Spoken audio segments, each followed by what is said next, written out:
I'm Albert Ferré. I'm in the vaults of the CCA looking at the archives of Foreign Office architects. I'm at the early stage of my residency, and what I'm trying to identify in the archive is a moment of articulation of their own practice through a series of exhibitions they did between 2003 and 2005. Starting at the MAC in Vienna, then at ICA and the GSD, and I'm probably forgetting other venues. The title of the exhibition was Breeding Architecture, and what that exhibition did was looking back at 10 years of practice and trying to map what the practice had achieved and how the practice operated.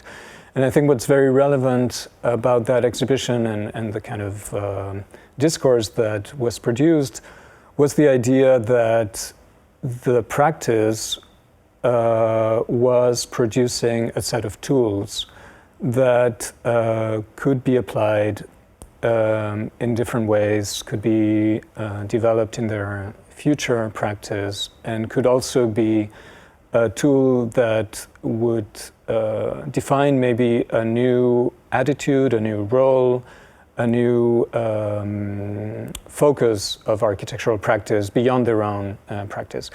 It's a moment in which they not only reflect about the work that they had built, but also their attitudes. And this comes back to the naming of their own office. It's something, the fact that they're called Foreign Office Architects, it's something they talked about when the office was founded in the mid-90s, and also when they won the competition for Yokohama and moved to Tokyo.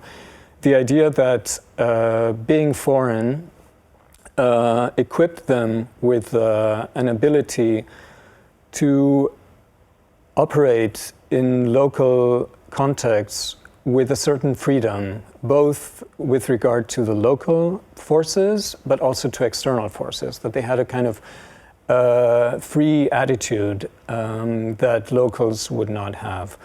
So Farshid Moussavi was born in Tehran, moved to London when, as a teenager, studied first in London, but then at the GSD. Alejandro Zaera is from Madrid. He studied at the GSD. That's when they met, they formed the partnership.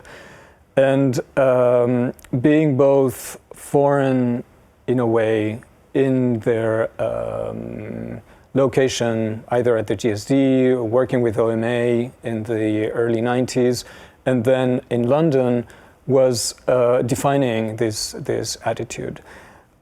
I'm interested to see the tension between the generic and the very specific in this diagram, and also in some of the projects that were developed shortly before the exhibition took place, around the year 2000.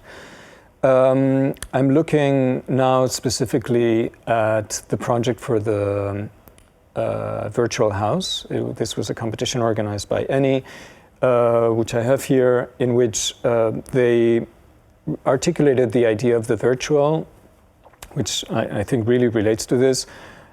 The virtual as being also somehow detached from time. It's not part of the present, it's not part of the future, it's not part of the past, but it kind of defines the potentials for all of these, for what architecture can become.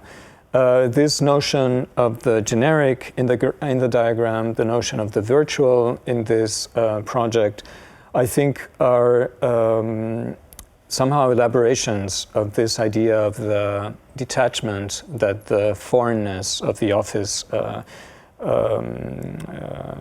defined. And I'm interested in the notion of the virtual as also a way for them to relate to time, to the past, the present, and the future.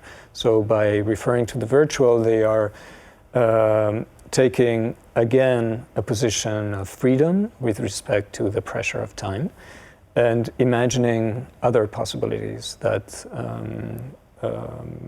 are not conditioned by the current moment or by our expectations of the future.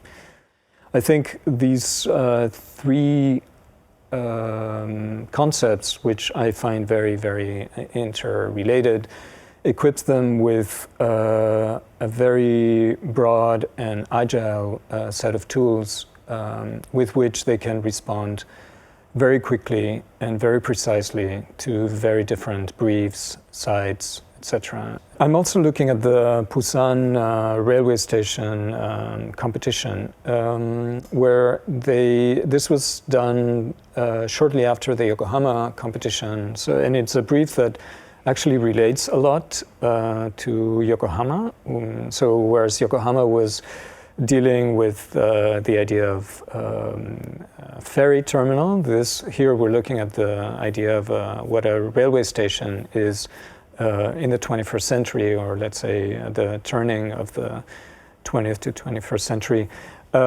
So in a time of extensive travel, mobility, they kind of go back to the idea of typology, of the type of the railway station, and try to dismantle that and try to understand what an infrastructure like this does to the city. What we see in these two projects, Yokohama and Busan, which were developed almost at the same time.